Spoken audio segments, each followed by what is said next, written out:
ജനസംഖ്യയിൽ ഇന്ത്യ ചൈനയെ പിന്തള്ളിയിട്ട് കാലം കുറച്ചായി. പക്ഷെ കാര്യം ചൈനയെ തോൽപ്പിച്ചതിലല്ല.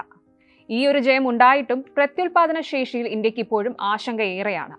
ഇതിന്റെ ഗുണങ്ങളും ദോഷങ്ങളും ഒന്ന് പരിശോധിക്കാം. നിലവിൽ ലോകത്തിലെ ഏറ്റവും ജനസംഖ്യയുള്ള രാജ്യമായ ഇന്ത്യ കഴിഞ്ഞ ഏതാനും പതിറ്റാണ്ടുകളായി ജനസംഖ്യാപരമായ നിർണായകമായ മാറ്റങ്ങൾക്ക് സാക്ഷ്യം വഹിച്ചുകൊണ്ടിരിക്കുകയാണ്. 2024 നവംബർ വരെയുള്ള കണക്കനുസരിച്ച് രാജ്യത്തിന്റെ ജനസംഖ്യ 145.56 കോടിയാണ്.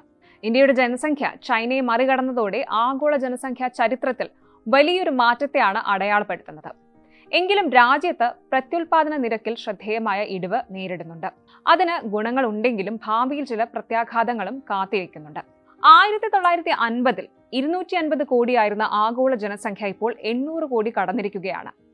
ജനസംഖ്യ വർദ്ധിക്കുന്നത് ഒരു അനുഗ്രഹമാണോ അതോ ദോഷമാണോ എന്നതിനെക്കുറിച്ചുള്ള ചർച്ചകൾ നടക്കുന്നുണ്ടെങ്കിലും ലോകമെമ്പാടും ജനനനിരക്കിലെ ഇടിവ് കൂടുതൽ പ്രകടമായിക്കൊണ്ടിരിക്കുകയാണ്.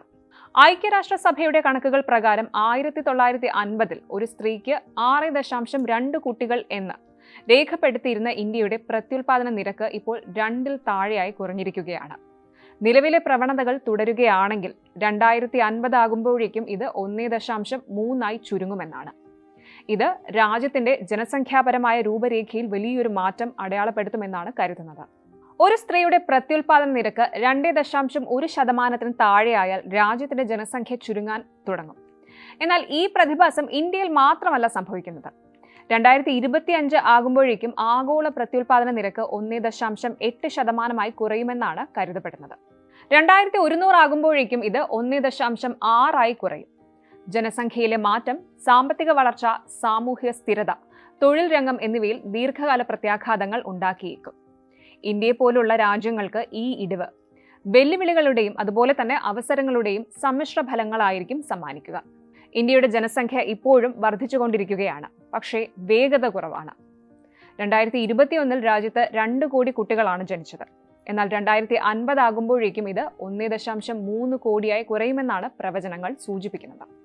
ഈ മാറ്റങ്ങൾ ഉണ്ടായിരുന്നിട്ടും കുറഞ്ഞ വരുമാനമുള്ള രാജ്യങ്ങളിൽ ഏറ്റവും ഉയർന്ന പ്രത്യുൽപാദന നിരക്ക് ഉണ്ടാകുമെന്നാണ് കരുതുന്നത്. ഈ രാജ്യങ്ങളിൽ അടിസ്ഥാന സൗകര്യങ്ങളിലും വിഭവങ്ങൾ കൈകാര്യം ചെയ്യുന്നതിലും കാര്യമായ വെല്ലുവിളികൾ ഉണ്ടായേക്കും. ഇന്ത്യയിൽ കൂടിയ പ്രത്യുൽപാദന നിരക്കിൽ നിന്ന് കുറഞ്ഞ നിരക്കിലേക്കുള്ള മാറ്റത്തെ സാമൂഹികവും സാമ്പത്തികവുമായ ഘടകങ്ങൾ സ്വാധീനിക്കും. വിവാഹപ്രായം ഉയരുന്നത്, കൂടുതൽ ആളുകളിലേക്ക് വിദ്യാഭ്യാസവും കുടുംബാസൂത്രണവും എത്തിച്ചേരുന്നത്, തൊഴിലിന്റെയും സാമ്പത്തിക സ്ഥിരതയുടെയും കാര്യത്തിലുള്ള മുൻഗണനകൾ മാറുന്നത് എന്നിവയെല്ലാം ഇതിൽ ഉൾപ്പെടുന്നു. നഗരപ്രദേശങ്ങളിലുള്ള സ്ത്രീകൾക്ക് കുട്ടികൾ കുറവാണ്. വൈകിയുള്ള വിവാഹവും കരിയറിലും വ്യക്തിഗത വികസനത്തിലും പ്രാധാന്യം കൊടുക്കുന്നതുമാണ് ഇതിനുള്ള കാരണങ്ങൾ. ഈ പ്രവണതകൾ തുടരാനാണ് സാധ്യത. ഇത് അടുത്ത ഏതാനും പതിറ്റാണ്ടുകളിൽ രാജ്യത്തിന്റെ ജനസംഖ്യാ ഘടനയെ മാറ്റിമറിക്കും. പ്രത്യുൽപാദന നിരക്ക് കുറയുന്നത് ഒരു വെല്ലുവിളിയാണെന്ന് പലരും ചൂണ്ടിക്കാട്ടുന്നുണ്ടെങ്കിലും ജനസംഖ്യാപരമായ മാറ്റത്തിൽ അതിന് നിരവധി ഗുണങ്ങളുണ്ട്. വിഭവങ്ങളുടെ ഉപയോഗത്തിലും ജീവിത നിലവാരത്തിലും വലിയ നേട്ടമുണ്ടാക്കുമെന്ന് വിലയിരുത്തപ്പെടുന്നു. പ്രത്യുൽപാദന നിരക്ക് കുറയുന്നത് കൂടുതൽ നിയന്ത്രിക്കപ്പെടാവുന്ന ജനസംഖ്യാ വളർച്ചയിലേക്ക് നയിക്കുന്നു. ഭക്ഷണം, വെള്ളം, ഊർജം തുടങ്ങിയ വിഭവങ്ങളുടെ ക്ഷാമം കുറയ്ക്കുന്നു. പിന്തുണ ആവശ്യമുള്ള കുട്ടികളുടെ എണ്ണം കുറയുന്നതിനാൽ ആരോഗ്യ സംരക്ഷണം, വിദ്യാഭ്യാസം, സാമൂഹിക സേവനങ്ങൾ എന്നിവയിൽ കൂടുതൽ നിക്ഷേപം നടത്താൻ സർക്കാരുകൾക്കും കഴിഞ്ഞേക്കും. ഇത് ജനങ്ങളുടെ ജീവിത നിലവാരം മെച്ചപ്പെടുത്തും. പ്രത്യുൽപാദന നിരക്ക് കുറയുന്നത് സ്ത്രീകൾക്ക് നേരിട്ട് പ്രയോജനം ലഭിക്കുമെന്ന് ഗവേഷണങ്ങളും സൂചിപ്പിക്കുന്നുണ്ട്. കുട്ടികൾ കുറവുള്ള സ്ത്രീകൾ ശരാശരി കൂടുതൽ കാലം ജീവിക്കുമെന്ന് പഠനങ്ങൾ സൂചിപ്പിക്കുന്നു. ഉദാഹരണത്തിന്, ഒരു കുട്ടി മാത്രമുള്ള സ്ത്രീകൾ വലിയ കുടുംബങ്ങളുള്ളവരേക്കാൾ 6 വർഷം കൂടുതൽ ജീവിക്കുമെന്ന് പഠനം വ്യക്തമാക്കുന്നു. ആയുർദൈർഘ്യം വർദ്ധിക്കുന്നത് കൂടാതെ കുറഞ്ഞ പ്രത്യുൽപാദന നിരക്ക് പലപ്പോഴും സ്ത്രീകളുടെ മെച്ചപ്പെട്ട ആരോഗ്യ ഫലങ്ങളുമായി ബന്ധപ്പെട്ടിരിക്കുന്നു. അമ്മയുടെ ആരോഗ്യം മെച്ചപ്പെടുന്നതിനോടൊപ്പം കുറഞ്ഞ ശിശുമരണ നിരക്കും രേഖപ്പെടുത്തും. ജനസംഖ്യ കുറയുന്നത് വിഭവങ്ങളുടെ ഉപയോഗത്തിലും നേരിട്ട് സ്വാധീനം ചെലുത്തും.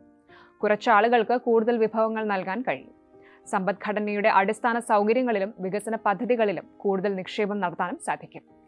ഇത് ദീർഘകാല അടിസ്ഥാനത്തിൽ കൂടുതൽ സുസ്ഥിരമായ വളർച്ച സൃഷ്ടിക്കുന്നു. ഇത്രയൊക്കെയാണെങ്കിലും ജനസംഖ്യ കുറയുന്നത് വെല്ലുവിളികളും ഉയർത്തുന്നുണ്ട്. പ്രായമായവരുടെ ജനസംഖ്യ വർദ്ധിക്കുന്നതാണ് ഇതിലെ പ്രധാന ആശങ്ക. പ്രത്യുൽപാദന നിരക്ക് കുറയുന്നതിനനുസരിച്ച് സമൂഹത്തിലെ യുവാക്കളുടെ അനുപാതവും കുറയുന്നു. അതേസമയം പ്രായമായവരുടെ ജനസംഖ്യ വർദ്ധിക്കുന്നു. ഈ മാറ്റം ജോലി ചെയ്യുന്ന പ്രായത്തിലുള്ള വ്യക്തികളുടെ എണ്ണം കുറയ്ക്കാനും തൊഴിൽ വിപണിയിൽ അസന്തുലിതാവസ്ഥ സൃഷ്ടിക്കാനും ഇടയാക്കും. കൂടാതെ സാമൂഹിക സുരക്ഷാ സംവിധാനങ്ങളിൽ ബുദ്ധിമുട്ടിനും കാരണമായേക്കും. ഇന്ത്യ ഉൾപ്പെടെയുള്ള ജനസംഖ്യ കുറയുന്ന രാജ്യങ്ങളിൽ മുതിർന്ന തലമുറയെ പിന്തുണയ്ക്കാൻ വേണ്ടത്ര യുവാക്കൾ ഇല്ലെങ്കിൽ സാമ്പത്തിക വളർച്ച നിലനിർത്തുന്നതിൽ ബുദ്ധിമുട്ടുകൾ നേരിടും. പ്രത്യുൽപാദന നിരക്ക് കുറയുന്നത് ഇന്ത്യയിലെ മാത്രം പ്രവണതയല്ല, അത് ആഗോളതലത്തിലും ദൃശ്യമാണ്. വികസിത രാജ്യങ്ങളിലും വികസ്വര രാജ്യങ്ങളിലും പ്രത്യുൽപാദന നിരക്ക് കുറയുന്നത് തൊഴിൽ ശക്തി ചുരുങ്ങുന്നതിന്റെയും പ്രായമായവരുടെ ജനസംഖ്യ വർദ്ധിക്കുന്നതിന്റെയും വെല്ലുവിളികൾ മുന്നോട്ട് വയ്ക്കുന്നു. അതേസമയം കുറഞ്ഞ വരുമാനമുള്ള രാജ്യങ്ങളിൽ സ്ഥിതി കൂടുതൽ സങ്കീർണമാണ്. അവിടുത്തെ ഉയർന്ന പ്രത്യുൽപാദന നിരക്ക് അടിസ്ഥാന സൗകര്യങ്ങളിലും വിഭവങ്ങളുടെ നീക്കിയിരിപ്പിലും കാര്യമായ വെല്ലുവിളികൾ ഉയർത്തുന്നു. താഴ്ന്ന വരുമാനമുള്ള രാജ്യങ്ങളിലെ ജനനിരക്ക് വർദ്ധിക്കുന്നത് ആരോഗ്യ വെല്ലുവിളികൾ, വിഭവങ്ങളുടെ പങ്കുവയ്ക്കൽ, ആരോഗ്യ സംരക്ഷണം, വിദ്യാഭ്യാസം എന്നിവയിൽ സമ്മർദ്ദവും വർദ്ധിപ്പിക്കും.